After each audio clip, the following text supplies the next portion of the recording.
E aí, galera, vamos lá? Aula de História Geral. Hoje falando sobre o fascismo, o regime totalitário que foi implantado na Itália por Benito Mussolini. Tem que se lembrar das consequências da Primeira Guerra Mundial para aquela península.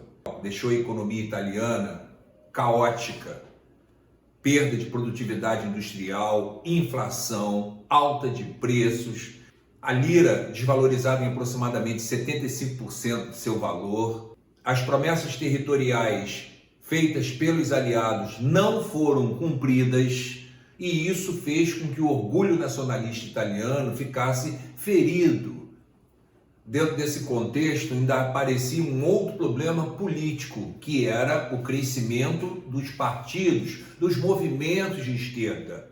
Então, para deter esse processo contrário aos seus interesses, a burguesia italiana, os grupos conservadores, escolheram um movimento paramilitar organizado em 1919 pelo Mussolini em Milão, chamado Fascio di Combattimento ou Esquadrão de Ação.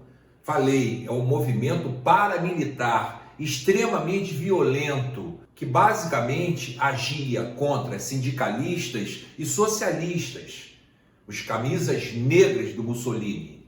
Esses grupos eram marcados pela rígida disciplina, arregimentando sua pregação às camadas mais pobres, mais sofridas da população. Mussolini incentivava ações terroristas contra esses grupos de esquerda. E isso chama a atenção dos setores conservadores, principalmente da burguesia industrial e dos grandes latifundiários. Nesse sentido, o Fascio de Combattimento acaba dando origem, em 1921, ao Partido Nacional Fascista. Portanto, Mussolini passa a ganhar uma dimensão política. Esse partido, dentro daquela grave crise, rapidamente ganha força. Mas mesmo com essa violência crescente dos setores conservadores do partido fascista, os grupos de esquerda não se intimidam. Eles continuam se manifestando na sociedade italiana, convocando manifestações, convocando greves. Dentro desse contexto, em 1922, Mussolini dá uma demonstração de força, que vem a ser a Marcha sobre Roma. O que é isso? Sob um comando do Mussolini, fascistas de todas as partes da Itália se direcionam para os principais centros, principalmente para Roma, e tomam efetivamente a capital, ocupando postos estratégicos, ferrovias, ou seja, dando uma tremenda de uma demonstração de força. Isso faz com que os setores conservadores aumentem a pressão sobre o monarca, sobre Vítor Emanuel III. E ele sente a pressão e convida Mussolini para formar um gabinete para ser o primeiro-ministro da Itália, basicamente com carta branca para resolver os problemas que afligiam esses setores conservadores. Que problemas eram esses? A crise econômica e o crescimento dos setores de esquerda. Mussolini vai fazer isso seguindo a Constituição, seguindo a civilidade, seguindo os bons modos. Fala sério, se o Fascio de Combattimento já agia na base da porrada e da violência, é claro que chegando ao poder, Mussolini vai institucionalizar essa violência. Essa é a questão, certo? Um exemplo disso, o assassinato de Giacomo Matteotti, um importante líder da esquerda italiana. Com Mussolini no poder, moçada, começa a ser construído esse Estado totalitário, esse chamado Estado fascista. Coloquei uma máxima aqui, uma frase dele, que aí fica evidente o que começa a ser construído. Olha lá, ó. Nada deve haver acima do Estado, nada fora do Estado, nada contra o Estado. Olha lá, manifestação clara de nacionalismo, mais ainda, manifestação clara de totalitarismo. A partir desse momento, o Estado ele está acima do indivíduo, certo? Ou seja, além de tudo, você está falando de um forte caráter disciplinador, centralizador, certo? Aí você começa a enxergar uma questão. Era necessário botar a economia em ordem. E para isso, Mussolini vai desenvolver o conceito de corporativismo. O que vem a ser isso? Política e economicamente, a Itália ela era corporativista, ou seja, não se dá muito valor ao conceito de cidadania. O indivíduo ele não é visto como um cidadão, ele é visto como um produtor. Essa é a questão. E isso conferia à política uma noção eminentemente econômica.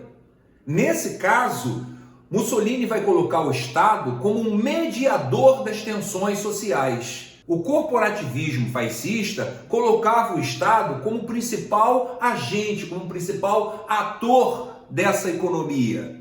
Seria papel do Estado modernizar a estrutura econômica, restabelecer a ordem econômica. E isso tinha um viés político também. Por quê? Seria papel do Estado diminuir a tensão social. Um exemplo clássico é a concessão de leis trabalhistas.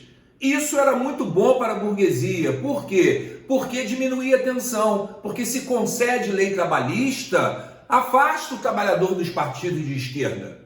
Então, a partir desse momento, o Estado fascista, além de tentar restabelecer a ordem econômica, tentava pacificar a tensão social.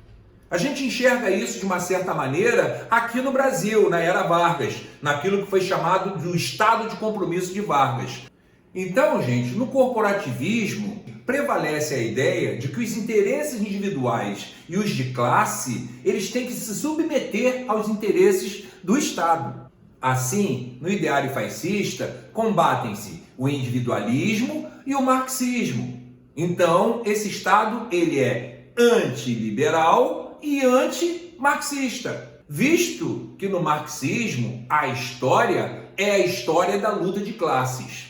E é exatamente isso que os setores conservadores e que o governo fascista não desejavam. Certo? Esse negócio de luta de classes não era uma coisa interessante para aqueles grupos que dominavam o poder naquele momento.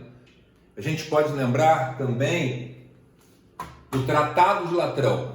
É um jogo político. Lembrando que a maioria da população italiana, assim como no Brasil, é católica. E até aquele momento, desde o século XIX, se arrastava naquele país uma coisa chamada questão romana. A igreja impondo dificuldades à consolidação da Itália unificada, centralizada.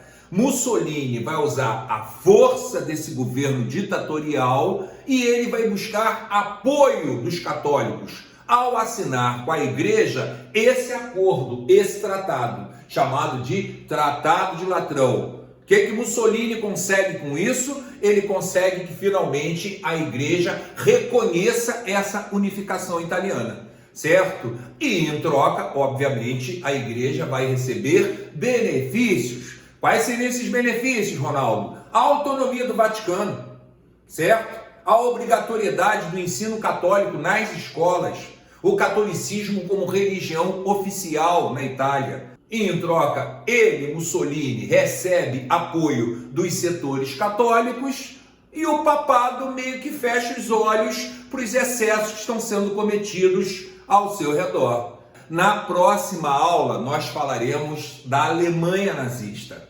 Tranquilo? Aguardo vocês e, por favor, continue se cuidando. Tchau, tchau. Valeu.